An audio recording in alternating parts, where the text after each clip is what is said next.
and welcome to the Friday edition of Men of the Apes, or the podcast. Yeah, that's what we are. We're a podcast where we break down every minute of the Planet of the Apes movies 1 minute at a time. I'm your host, Todd. I'm going to screw with convention. I'm going to say across from me is our guest, Richard. Hey, Richard. Richard here for a whole week. You're a yes. It feels like we've done a whole week in one night. We have, because I am 2 beers in. You're only 2 beers in? 2.5. Wait, we still have 2 beers sitting over here. You need to drink faster. I don't. Are we doing next week too? Let's just. And the phantom voice across is my dear friend Sean. Hey. So we are at minute 45 now. Yeah. I've got the minutes right. Now, in the pre-pro for this, I apparently wrote my notes wrong. And so this minute begins with Dr. Zaius, Dr. Zira saying, "Hello, Bright Eyes," and ends with Taylor being charged by one of the other people in the cage. I'd like to know. Fight.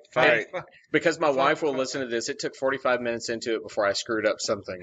So finally. I finally screwed up something. That's live. All right, at this point, we still got 2 living humans, 2 dead, a shrewdness of apes, and a gaggle of humanoids. I'm going to ask a question. Yes.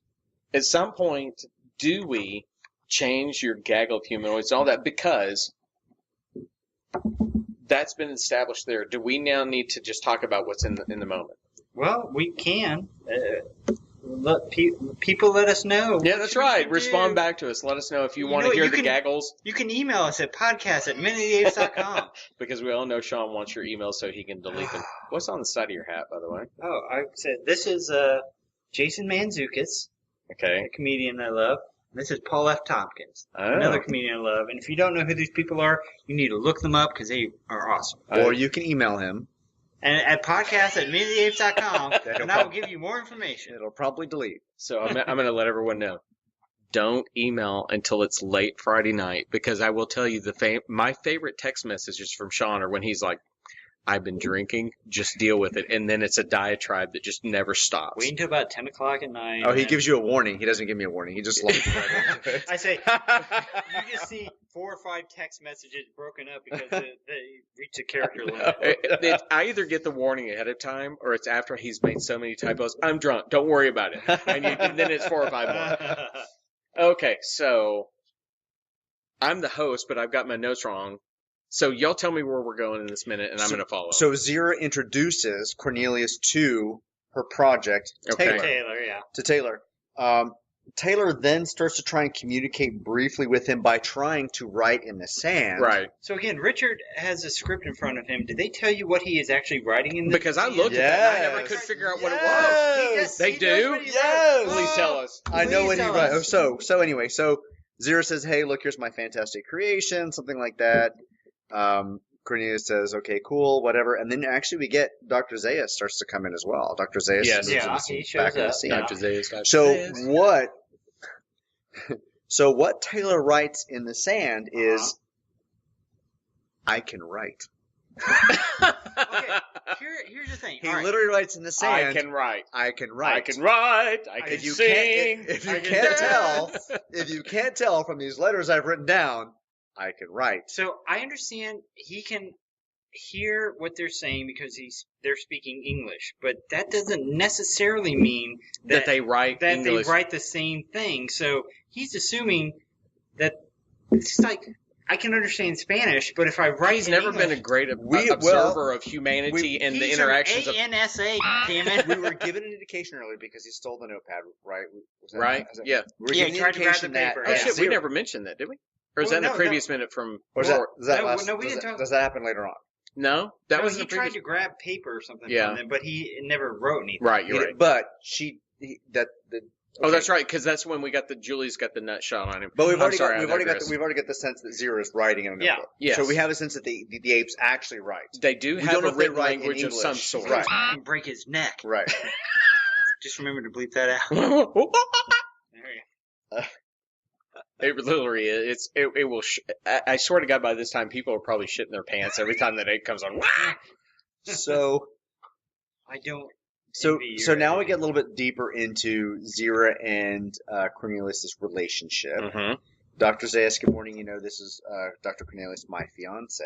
Yeah. Oh, we do have fiance. We've now established that they are actually fiancés. Mm-hmm. So that awkward kiss from the night before, where they're secretly looking around, they're clearly not being secret anymore. Okay, right? but even in that, and I know why you have to as a screenwriter. You have to, if you're going to call it fiance, they're taking on truly French, human-bound terms. English, Correct. Yeah. or, It couldn't be my And betrothed. relationships, yeah. It could, there are so many other terms you could use beyond fiance. that's So if you're going to have fiance, and that is a French word, you're going to tell me they don't have English writing. They haven't learned that. But is Taylor hearing this? Because now he's getting he's getting conventions that he would recognize. And if I heard that, I'd be like, that's holy shit, French, this that's isn't just that English. they say and, the, I. They're using human terms. well, Right. we've established that Taylor isn't really super bright. I mean, There's that too. I mean, Planet of the Dulders. well, I mean, not to knock the lead in the show or Charlton Heston or any of those things, but his movements have been moving such that he's not exactly thinking one step ahead on all these things. I started to jump ahead. We can't talk about those other things. But All right, if I heard fiance, as an astronaut or a scientist, I'd start to kind of put some stuff together. Like these are modern conventions. But as an astronaut, you would have been, number one, you wouldn't have ventured out beyond your ship when it was in water that you swam through. You knew you could be there. You need a water supply. You pull up the first plant you find. You throw a plant. Everything he's done to this point It's stupid. is wrong. And so he's not the most observant. Again, ANSA is the most budget-minded space organization in the world. They get the worst astronauts who can't think. And he truly is, whether we want to make the argument that Cornelius and Zara are main characters that propel us through the story, he is the dumbest main character. He really is. And I don't want to break him apart because I loved this movie. As a kid, I had the astronaut, even though, did y'all ever, was it Meko? Is that the name of the company? Mecca. No. Migo. Sorry. Migo. So they made them, and it came, and he had like a silver jumpsuit and a pilot's helmet. Looked nothing like him, but that was me. I mean, I played with that with my weird, are either one of you old enough to have had the play sets for Planet of the Apes? Oh, I had all that those were toys. weird, that like cardboard with vinyl covering on them. Exactly, yeah. It's So you very get them bizarre, but It's like the Star Trek. I had the Star Trek one, with the transporter that just been around. oh god, wasn't that magic? It was fantastic. I think I broke it because I just I still have that. Do you really? I had to have one at my house. I loved you before. I love you more. That's awesome. I'll bring my Star Trek dolls in my Mego playset next time. Yes. I had the $6 Million Man that you could pick up the engine with and look through its eye. I had the Bigfoot. I had the You had the Bigfoot? I had the Bigfoot. I had the rock because you could punch out his I chest. never got the Bigfoot. Do you remember the and I don't know that it was a part of the $1 Million Man series, but they made a bad guy doll and you could peel his skin up. Yeah, I had that one. Oh my god, I that loved with it. $6 Million Man. You could, and I lost you the gotta remember piece that. that came out of it. Yeah. And I it lost had that, a so little I messed with that. break off part you could do in the forearm. And you I had lose.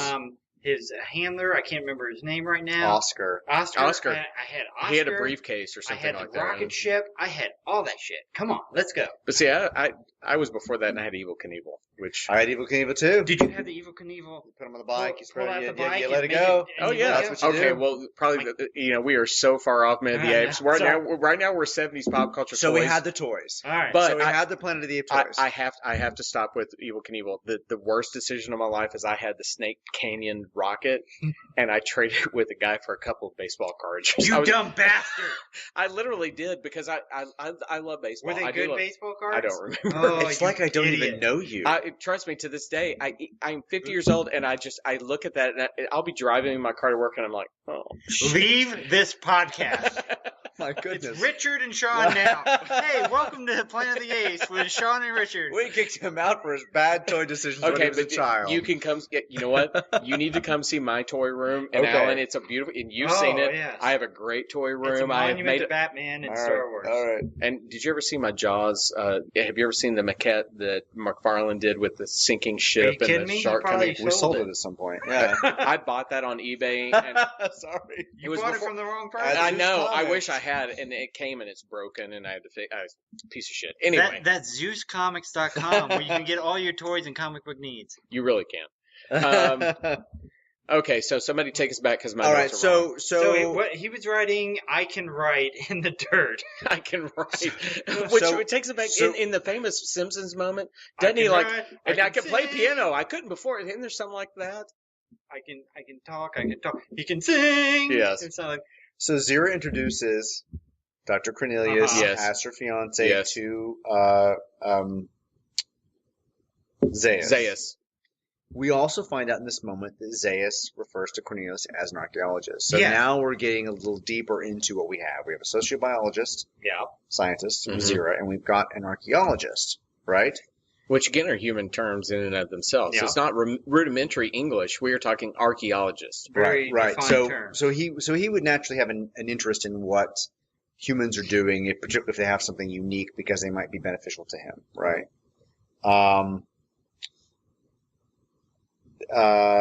Apparently, Cornelius says if the Academy agrees, kind of suggesting that his archaeological experiments have to be approved by the Academy, Right.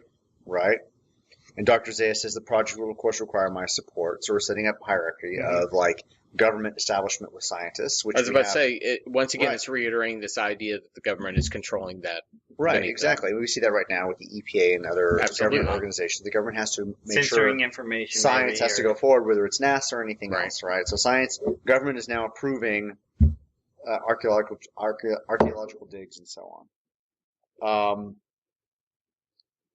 We then kind of move into, this is where Taylor now writes in the sand, Mhm. I can write. Which so goes back to my notes where for some reason I skipped ahead. Why is she going behind him and erasing? That was Erasing, confusing. What is That was her very confusing. reason for destroying the Has information? she seen something before where has there been another human before that could write? Right, she was very intent. Now, according to the script, Yeah, that was one of my notes. Why according did to she the script, destroy that? unnamed savage woman, which it's in the script. But I won't tell Did you. they name her as really? the character? They do in the script. No, you can't, Sean. No, you no, can't no. see this. Did it actually say unnamed savage woman? No, I just Oh, okay. I No, put but that in there. from now on I'm calling you unnamed savage woman. I did not want to So reveal odd. it to you until you've seen it, since you've not seen it. Unnamed savage woman, Uh-huh. at once petulant and playful, Petulant and playful. erases the right with a bare foot.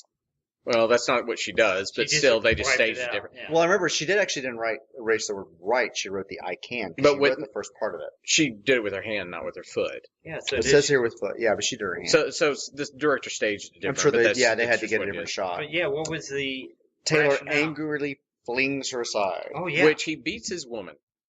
which brings another primitive male in to fight him. That was what I found really interesting. Is like he kind of pushes her aside because, he didn't push her Sure, aside. listen, He but it fucking causes fucked her somebody up. else to come in as well. Bleep, Right. bleep. Like this kind of, and I hadn't thought of this before in terms of like a primal rivalry. I mean, that's what Yeah, that's that what is they're true. trying to Like say it's at this trying moment. to do an alpha male something. I guess so. Maybe. Why would this other person? I hadn't thought of that before.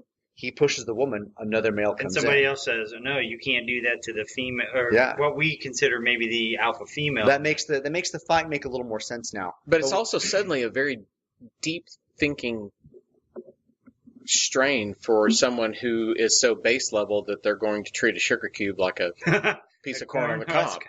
Right. You know, it doesn't make a ton of it makes the fight make sense, Makes the fight make sense. but it doesn't make sense from what we've established as the people that are indigenous to this world. Right. Yeah.